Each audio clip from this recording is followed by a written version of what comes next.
राधे राधे। चलिए श्री गर्ग संहिता का पाठ देखते हैं। आज एक पाठ आप सबको श्रवण करवाती हूँ। प्रभु का ध्यान करके श्रवण कीजिए, हम सब के लिए अत्यंत शुभकारी है। 20वां अध्याय पे आई हूँ, तो आप लोग आशा करती हूँ आप लोगों को भी अच्छे से जो है पाठ श्रवण होगा। तो चलिए देखते हैं। दुर्वासा द्वारा भगवान की माया एवं गोलोक में श्री कृष्ण का दर्शन तथा श्री नंदन स्वरोत। श्री नारद जी कहते हैं, राजन, एक दिन मुनि श्रेष्ठ दुर्वासा परमात्मा श्री कृष्ण चंद्र का दर्शन करने के लिए व्रजमंडल में आए। उन्होंने कालिंदी निकट पवित्र वालुकमय पुलिन के रमणीय स्थल में महावन के समीप श्री कृष्ण को निकट से देखा। वे शोभाशाली मदन गोपाल बालकों के साथ वहां लौटते परस्पर मल्ल युद्ध करते तथा भांति भांति की बोलाचित लीलाएं करते थे। इन सब कारणों से वे बड़े मनोहर जान पड़ते थे। उनके सारे अंड धूल से धूसरित थे। मस्तक पर काले घुंघराले केश शोभा पाते। वेश में बालकों द्वारा दौड़ते हुए श्री हरि को देखकर दुर्वासा के मन में बड़ा विस्मय हुआ। श्री मुनि मन ही मन कहने लगे, क्या यह वही षड्विध ऐश्वर्य से संपन्न ईश्वर है? फिर ये बालकों के साथ धरती पर क्यों लोट लोट कर रहा है? मेरी समझ में यह केवल नंद का पुत्र है, परातत्व पर श्री कृष्ण नहीं है। श्री नारद जी कहते हैं, राजन, जब महामुनि दुर्वासा इस प्रकार मोह में पड़ गए, तब खेलते हुए श्री कृष्ण स्वयं उनके पास उनकी गोद में आ गए। फिर उनकी गोद से हट गए। श्री कृष्ण जी की दृष्टि बाल सिंह के समान थी। वे हंसते और मधुर वचन बोलते हुए पुनः मुनि के सम्मुख आ गए। हंसते हुए श्री कृष्ण ने श्वास से खींचकर मुनि उनके मुंह से में समा गए। वहां जाकर उन्होंने एक विशाल लोक देखा, जिसमें अरण्य और निर्जन प्रदेश भी दृष्टिगोचर हो रहे थे। उन अरण्यों जंगलों में भ्रमण करते हुए मुनि बोल उठे, मैं कहाँ से मैं कहाँ से यहाँ आ गया? इतने में ही उन महामुनि को एक अजगर निगल गया। उसके पेट में पहुँचने पर मुनि ने वहाँ सातों लोकों और पातालों सहित समुच्चय ब्रह्मांड का दर्शन किया। उसके द्वीपों में भ्रमण करते हुए दुर्वासा मुनि एक श्वेत पर्वत पर ठहर गए। उस पर्वत पर शतकोटि वर्षों तक भगवान का भजन करते हुए वे तप करते रहे। इतने में ही संपूर्ण विश्व के लिए भयंकर नैमित्तिक प्रलयकार समय आ गया। समुद्र सब ओर से धरातल को डुबोते हुए मुनि के पास आ गए। दुर्वासा मुनि उन समुद्रों में बहने लगे। उन्हें जल कहीं अंत नहीं मिलता था। इसी अवस्था में 1 सहस्त्र युग बीत गए और तदंतर मुनि एकांत के जल में डूब गए। उनकी स्मृति शक्ति नष्ट हो गई। फिर वे पानी के भीतर विचरण करने लगे। वहाँ उन्हें एक दूसरे ही ब्रह्मांड का दर्शन हुआ। उस ब्रह्मांड के क्षेत्र में प्रवेश करने पर वे दिव्य दृष्टि में जा पहुँचे। वहाँ से वे ब्रह्मांड के शिरोमणि भाग में विद्यमान लोकों में ब्राह्मकी आयु पर्यंत विचरते रहे। इसी प्रकार वही एक छिद्र देखकर श्री हरि स्मरण करते हुए उसके भीतर घुस गए। घुसते ही उस ब्राह्मण के बाहर आ निकले। फिर तत्काल उन्हें महती जलराशि दिखाई दी। उस जलराशि में वह उन्हें कोटि कोटि ब्रह्मांडों की राशियां बहती दिखाई दी। तब मुनि ने जल को ध्यान से देखा तो वहाँ विरजा नदी का दर्शन हुआ। उस नदी का पार पहुँचने पर मुनि ने साक्षात गोलोक में प्रवेश किया। वहाँ उन्हें क्रमश वृंदावन, गोवर्धन और सुंदर यमुना पुलिन का दर्शन करके बड़ी प्रसन्नता हुई। फिर वे मुनि जब निकुंज के भीतर घुसे, तब उन्होंने अनंत कोटि मार्तंडकों के समान ज्योति मंडल के अंदर दिव्य दक्ष दल कमल पर विराजमान साक्षात परिपूर्णतम पुरुषोत्तम राधा वल्लभ भगवान श्री कृष्ण को देखा। बोलो जय श्री हरि। जो असंख्य गौ के गोपियों से घिरे कोटि कोटि गौ के संपन्न थे, असंख्य ब्रह्मांडों के अधिपति उन भगवान श्री हरि के साथ ही उनके गोलोक में भी मुनि को दर्शन हुआ। उन्हें देखकर भगवान श्री कृष्ण हंसने लगे।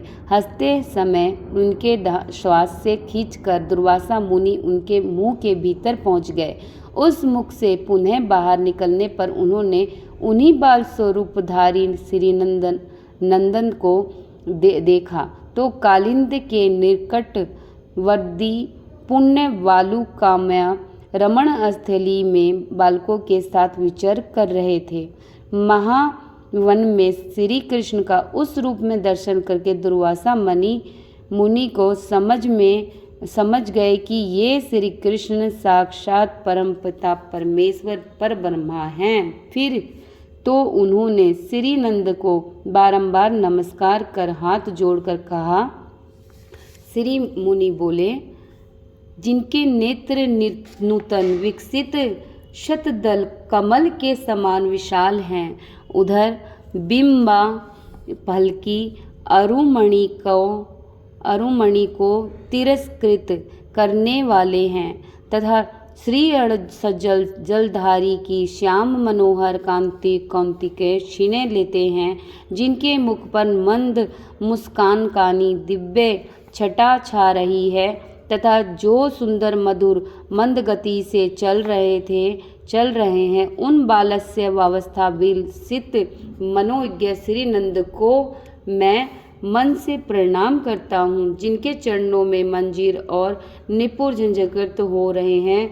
कर्टी में खनखनाती हुई नूतन रण निर्मित कांची करधनी शोभा दे रही है, जो बघन खास से युक्त यंत्र समुदाय तथा सुंदर कंठ हार से सुशोभित है, जिनके भाल देश में दृष्टि जनित पीड़ा हर लेने वाली कज्जल कली बेंदी शोभा दे रही है तथा जो कालिंद के नंदन के तट पर बलोचित क्रीड़ा करते संलग्न हैं, उन श्री हरि को मैं वंदना करती हूँ, जिनके पूर्ण चंद्रोप में सुंदर मुख पर नूतन नील घन की श्याम विभाग को तिरस्कृत करने वाले घुंघराले काले केश चमक रहे हैं तथा जिनका मत्स्यक रूपी मुकुंद कुछ झुका हुआ है, उन आप नंदन श्री कृष्ण तथा आपके अग्रज श्री बलराम को मेरा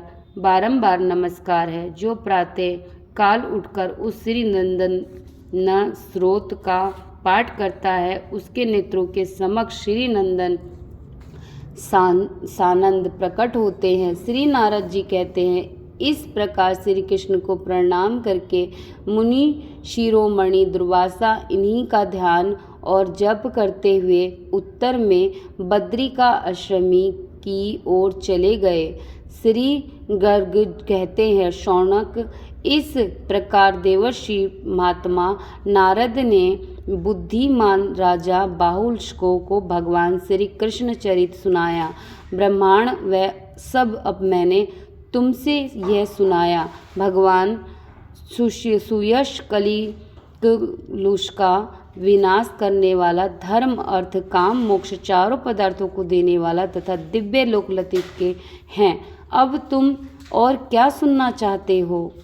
शौनक बोले, तपोधन। इसके बाद मिथिला नरेश बहुलाष्ट ने शांत स्वरूप ज्ञानदाता महामुनि नारद से क्या पूछा, वही प्रश्न को उत्तर मुझसे कहिए। श्री गर्ग जी ने कहा, शौनक, ज्ञानदाता नारद जी को नमस्कार करके मानदाता मिथिलेश नरेश ने पुनः उनसे श्री कृष्ण चरित के विषय में जो मंडल का धाम है प्रश्न किया। श्री बहुलाश ने पूछा, हे प्रभु, परमात्मानंद विग्रह साक्षात भगवान श्री कृष्ण, जिसके बाद और कौन कौन सी विचित्र लीलाओं की यह मुझसे बताइए। पूर्व के अवतारों द्वारा भी मंडलमय चरित संपादित हुए हैं। इस श्री कृष्ण अवतार के द्वारा इसके बाद और कौन कौन से पवित्र चरित्र किए गए हैं, यह सब बताइए। श्री नारद जी ने कहा, राजन, तुम्हें अनेक साधुवाद हैं, क्योंकि तुमने श्री हरि मंडल में चरित्र के विषय में प्रश्न किया है। वृंदावन में जो उनकी यशोवर्धक लीलाएं हुई हैं, उनका मैं वर्णन करूंगा।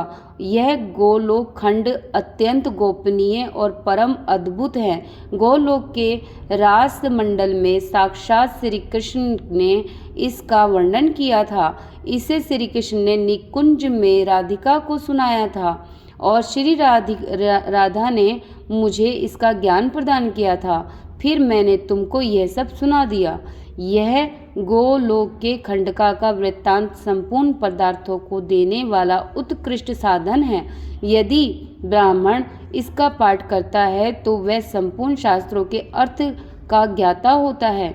क्षत्रिय इसे सुने तो वह प्रचंड प्रकारमी चक्रवर्ती सम्राट होता है, और वैश्य सुने तो वह निधिपति हो जाता है, और शूद्र सुने तो वह संसार के बंधनों से छुटकारा पा जाए। जो इस जगत में फल की कामना से रहित होकर इसका पाठ करता है और जीवन मुक्त हो जाता है, जो सम्यक भक्ति भाव से युक्त तो हो नित्य इसका पाठ करता है, वह भगवान श्री कृष्ण चंद्र के गोलोक धाम में, जो प्रकृति से परे है, पहुंच जाता है। बोलो जय श्री राधे। तो ये था आप लोगों के लिए। तो आप सबने अवश्य इसे श्रवण किया होगा, तो कृपा करके अपने हृदय से बोले श्री राधे राधे।